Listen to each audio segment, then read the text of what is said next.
Hi guys, this is Gentle. I come your way this evening once again with another exciting tips when it comes to Osce.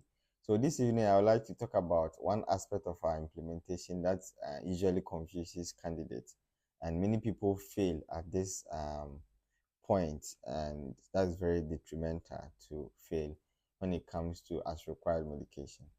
So on the medication administration chart, there's a section that is titled as required medication or PRN medication. So at that point, the protocol says that you need to ask the patient if they will require or they will need that medication.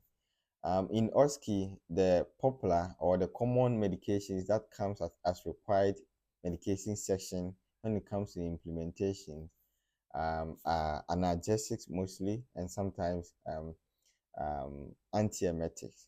So when you are dealing with scenarios such as pre or post op, that is ectopic pregnancy, hernia repair, and fractured neck or femur, you may have some analgesics such as paracetamol, codeine, at the as required medication.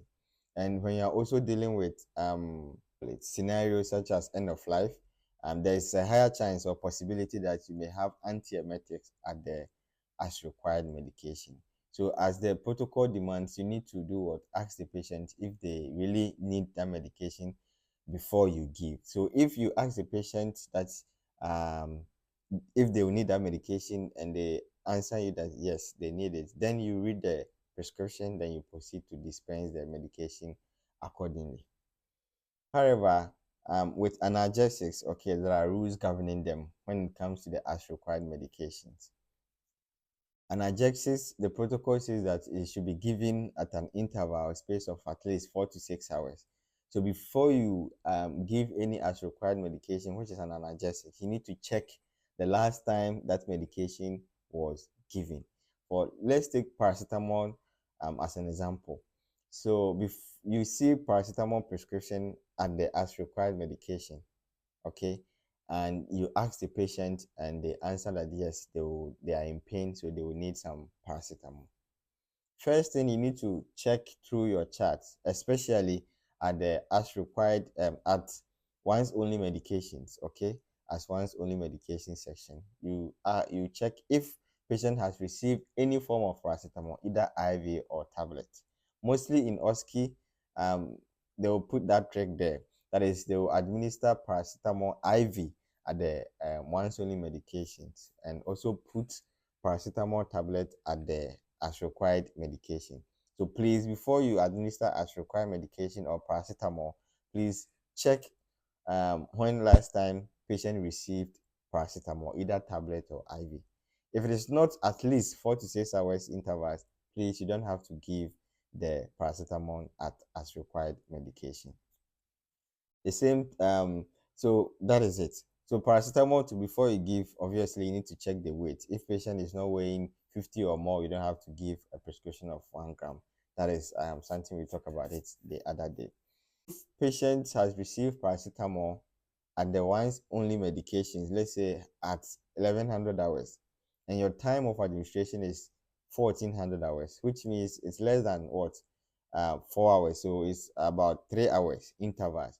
So this means that you don't even need to ask the patient if they will need any analgesic. However, if patient complains of pain at that point, and you go and check your prescription and you see that there's paracetamol prescription and the as required medication, and you know that patient had received IV paracetamol at 1100 hours, you don't have to give. You just have to professionally explain to the patient that paracetamol should be given at an interval of at least 4 to 6 hours. So you just had paracetamol about 3 hours ago, so you can't administer any more dose until 4 hours or after.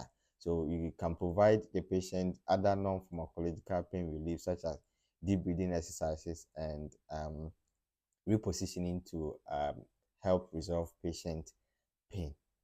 So please, and another confusion is that the this protocol works on one medication, so it should be paracetamol.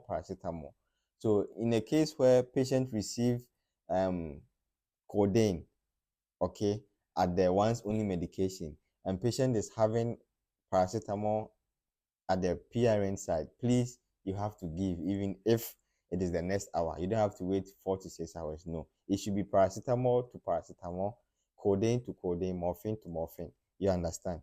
It shouldn't be two different drugs. You are, I hope you are getting the point. All right. So if codeine was given earlier and it has not exceeded 4 hours, then you can't give codeine again. But if paracetamol was given earlier and you have to give codeine, then that rule doesn't apply. Do you get the point? That is it. So when it comes to end of life as well, where you need to administer either metoclopramide or cyclizine, an antiemetic at the PRN side, obviously once again you ask the patient if they will require the antiemetic, then you read the prescription, validate it, and then you dispense the tablet and you give accordingly. So please, anytime you meet this, please remember this rule. It should be the same drug. It should be more than 4 hours before you can give again. So just as I explained earlier, paracetamol IV was given at 1100 hours, and your time for administration is 1400 hours, which means it's about 3 hours ago patient had the paracetamol. So you can't give paracetamol again at the as required medication. And mind you, in this case, you don't have to code or do anything. Once you don't give any as required medication to your patient, or patient does not need as required medication, please do not code or do not do anything. Just leave it blank and move on. It's only when you administer as required medication, you need to write the time of your administration, because there wouldn't be any time there. You need to write your time of your administration, and then you sign. Okay, you write your initials over the date of your exams, then you sign accordingly. Again, I repeat, if patients do not receive as required medication, or if you did not administer as required medication, please don't chat or don't code, don't write anything over there. So I hope this helps. I just want to run through again, then I end my video.